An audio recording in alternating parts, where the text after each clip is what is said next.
Hello friends, I hope सब लोग बढ़िया होंगे। इस वीडियो में हम स्टार्ट करेंगे chapter principles of inheritance and variations. चलो स्टार्ट करते हैं चैप्टर। सब जानते हैं जेनेटिक्स और इसमें जो है मेंडल और उनके जो फॉलोअर्स और जो लोग उनके पीछे पीछे उनके वर्क को लेके आए थे टू द वर्ल्ड। उनके काम के बेसिस पे जो आइडिया है इनहेरिटेंस पैटर्न का वो इवॉल्व हुआ।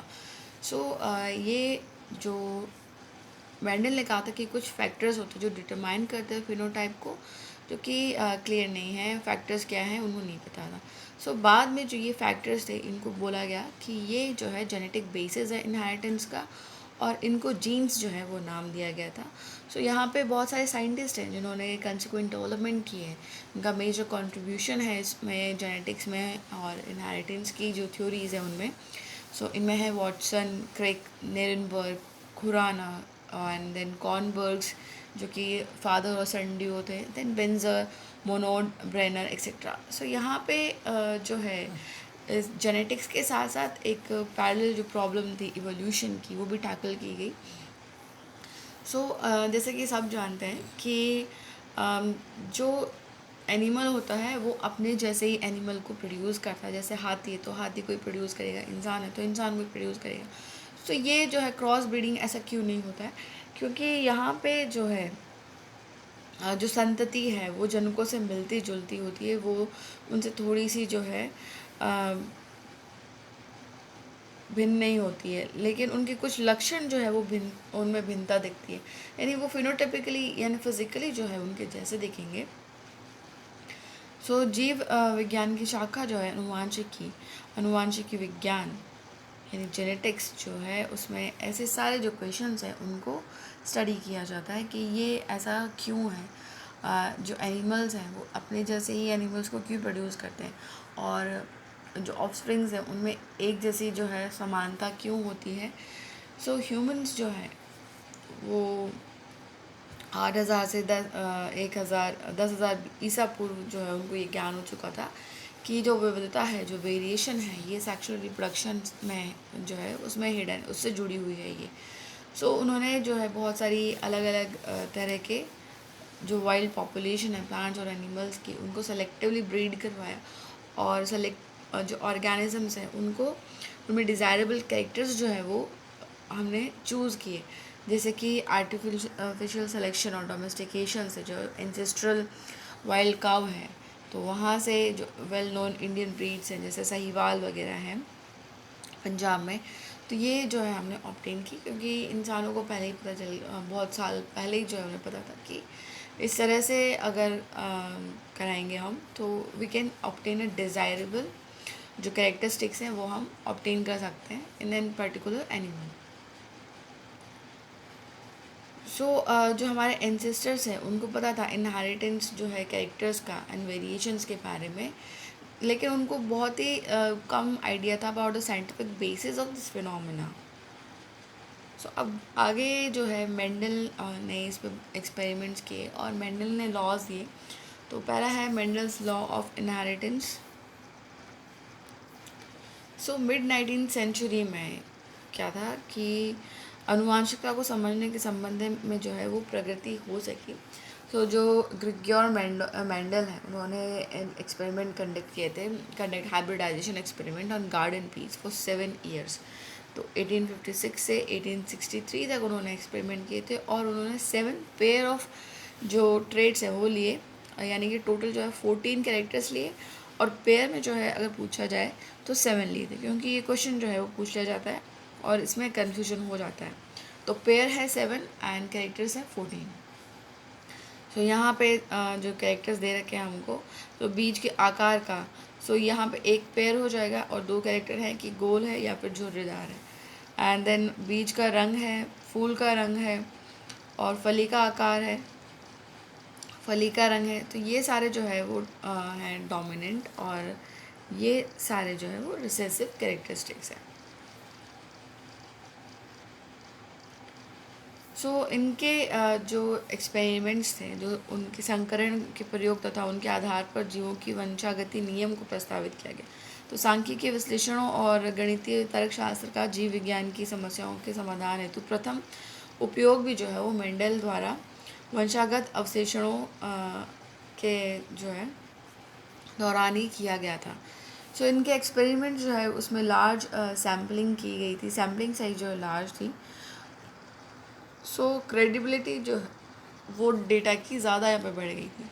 सो यहाँ पे उसके अलावा जो कन्फर्मेशन है of his interference from experiment on successive generation of his test plants prove that his results pointed to general rules of inheritance rather being unsustained ideas। तो यहाँ पे विश्वसनीयता प्रदान हुई इनके आंकड़ों को क्योंकि उन्होंने लार्ज जो समूह है उसको लिया था।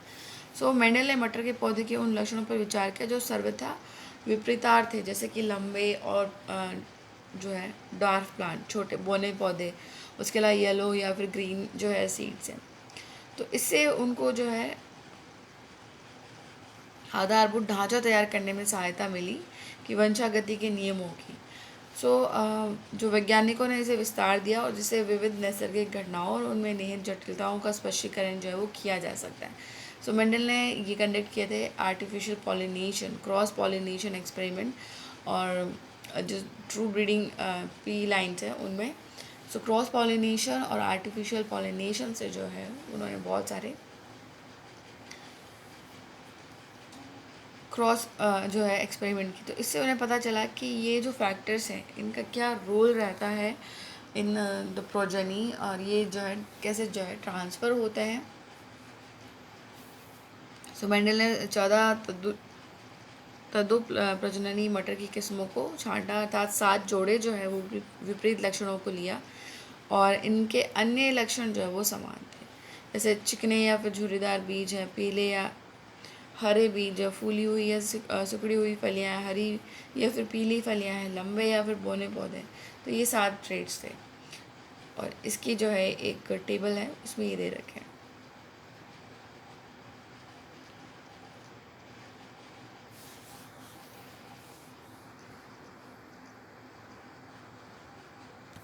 नेक्स्ट है कि जीन का इनहेरिटेंस कैसे होता है, इनहेरिटेंस ऑफ वन जीन, एक जीन की वंशगति। मेंडल ने जो है उन्होंने एग्जाम्पल दो हाइब्रिडाइजेशन एक्सपेरिमेंटेशन किया था। मेंडल ने क्या किया कि जो क्रॉस किया था टॉल और ड्वार्फ पी में जो इनहेरिटेंस है एक जीन की उसको स्टडी करने के लिए। तो उन्होंने कलेक्ट किए सीड्स जो कि प्रोड्यूस करते हैं, जो produce as a result of this cross and grew them to generate plant of the first hybrid generation. तो ये जो फर्स्ट हाइब्रिड जनरेशन थे इसे हम प्रथम संतति पीढ़ी या फिलियल 1 प्रोजेनी कहते हैं या F1 प्रोजेनी कहते हैं। तो मेंडल ने ऑब्जर्व किया जो F1 प्रोजेनी है इसके प्लांट जो है वो टॉल है, जैसे कि इसके जो पेरेंट है, एक पेरेंट जो टॉल लिया था उसके जैसे ही हैं। इनमें से कोई भी जो है वो ड्वार्फ नहीं है, यानी बोना पौधा जो है पैदा नहीं हुआ है। इसी प्रकार जो है उन्होंने परिणाम अन्य विशेषकों द्वारा संकरण प्रयोग में पाए गए। तो F1 में 2 में से एक जनक के लक्षणों को ही जो है अभिव्यक्ति होती है, यानी जो डोमिनेंट है वही अपने आप को जो है यहाँ पे शो करता है। फिर उसके बाद मेंडल ने जो है सेल्फ पॉलिनेट किया F1 के जो टॉल प्लांट्स हैं उनको। तो अब उन्होंने क्या देखा कि जो F2 जनरेशन है उसमें बौने पौधे भी जो है वो मिले थे उनको, लेकिन इनका जो प्रोपोर्शन था वो था 1:3 का, यानी 4 अगर उनको मिले हैं तो 1/4 जो है वो ड्वार्फ थे और 3/4 जो है वो क्या थे, टॉल थे। अब क्या हुआ कि जो ड्वार्फ वाले हैं उनके आइडेंटिकल ट्रेट्स थे to their parent type and उनमें कोई भी तरह की जो है वो ब्लेंडिंग नहीं थी, यानी कि पर्पल और वाइट में जो है ब्लेंडिंग नहीं थी, वो एग्जैक्टली अपने पेरेंट जैसे ही थे ड्वार्फ वाले, और उनकी हाइट में भी कोई वेरिएशन नहीं था।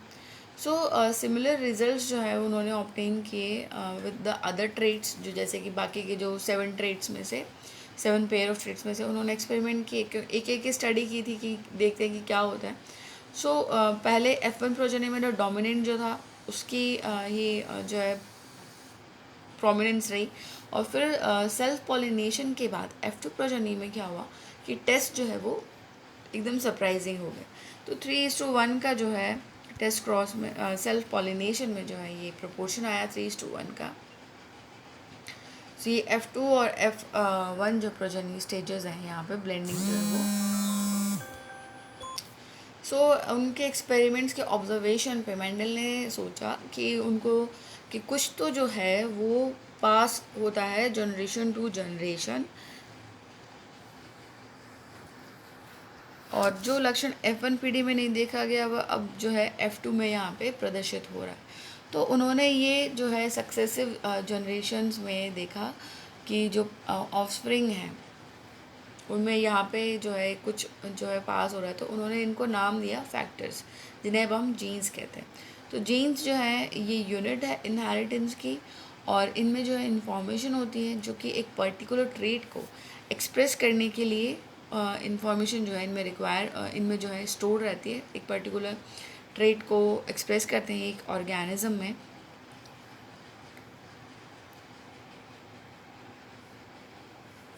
और जीन्स जो है कोड कहते हैं अगर पेयर में कॉन्ट्रास्टिंग ट्रेट्स को, तो उन्हें हम एलील्स कहते हैं। यानी स्लाइटली डिफरेंट फॉर्म होती है सेम ही जीन की, जैसे टॉल और ड्वार्फ की, तो वो एक एलील हो जाएगा। तो टॉल के लिए अगर हम टी लिखेंगे तो स्मॉल, जो ड्वार्फ है हम उसके लिए स्मॉल टी लिख देंगे, इसके लिए हम डी नहीं लिखेंगे, अदरवाइज़ हमको जो है याद करने में ये डिफ़िकल्टी हो जाएगी। इसलिए हम सेम जो है सिंबल यूज़ करेंगे, capital T for dominant and small T for recessive. So अगर ये होमोजाइगस हो तो कैपिटल टी और स्मॉल टी हो जाएगा, और हेट्रोजाइगस हो तो देन ये जो है एलील पेयर हो जाएगा।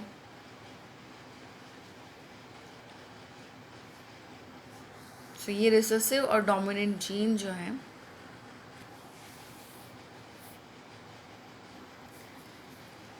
होमोजाइगस यानी समयुग्मजी, और तो यहाँ पे क्रमशः जो है ये होमोजाइगस हो जाएंगे सारे को पौधे का जीनोटाइप यानी जीन प्ररूप, और लंबे बौने पौधे को जो है फिनोटाइप दृश्य प्ररूप जो है फिनोटाइप। जीनोटाइप जो जीन से रिलेटेड, और फिनोटाइप जो उसकी एक्सटर्नल अपीयरेंस है उससे कहते हैं हम यहाँ पे। सो मेंडल ने पाया कि F1 विषमयुग्जी टी का फिनोटाइप जो है देखने में बिल्कुल जो है जो कैपिटल डी यानी जो डोमिनेंट है उसके जैसा ही था यहाँ पे।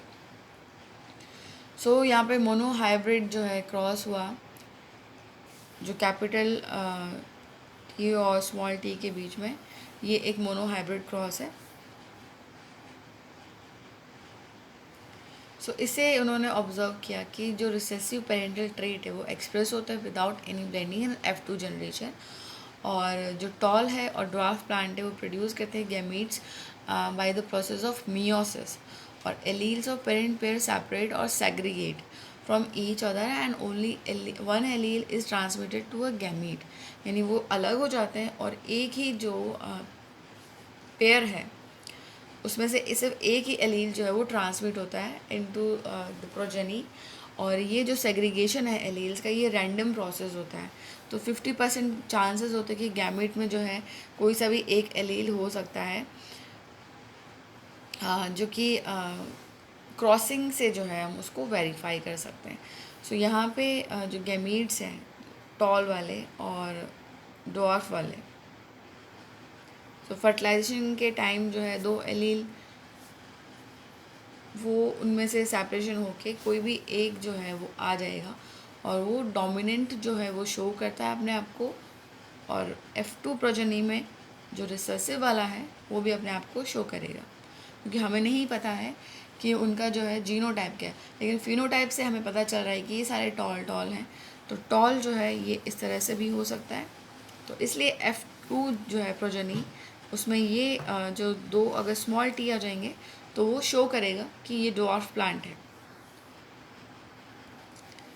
सो इसे हम जो है एक पुनेट स्क्वायर उससे भी शो कर सकते हैं। पुनेट स्क्वायर जो है वो सी पुनेट जो कि ब्रिटिश जेनेटिस्ट से थे, इन्होंने जो है इसे डेवलप किया था, और ये ग्राफिकल रिप्रेजेंटेशन है to calculate the probability of all possible genotype of a offspring in a genetic cross. तो यहाँ पे ये युग्मक दे रखे हैं टॉल के लिए और ये स्मॉल के लिए। सो यहाँ जब क्रॉस होगा तो इस तरह से जो है ये प्लांट्स का जो है जीनोटाइप और फिनोटिपिक रेशियो जो है वो शो हो जाएगा यहाँ पे। तो फिनोटिपिक रेशियो जो है यहाँ पे है 3:1, यानी दिख रहे हैं हमको कि 3 जो है वो टॉल हैं। यहाँ तो सारी टॉल हैं, और यहाँ जो क्रॉस कराया है हमने तो 3 जो है टॉल आ रहे हैं और 1 जो है स्मॉल आ रहा है। तो जीनोटिपिक रेशियो जाएगा 1:2:1 और फिनोटिपिक रेशियो जाएगा 3:1। सो ये पुनेट स्क्वायर जो है काम आता है हमें पता करने में और उसको डायग्रामेटिक रिप्रेजेंटेशन करने में।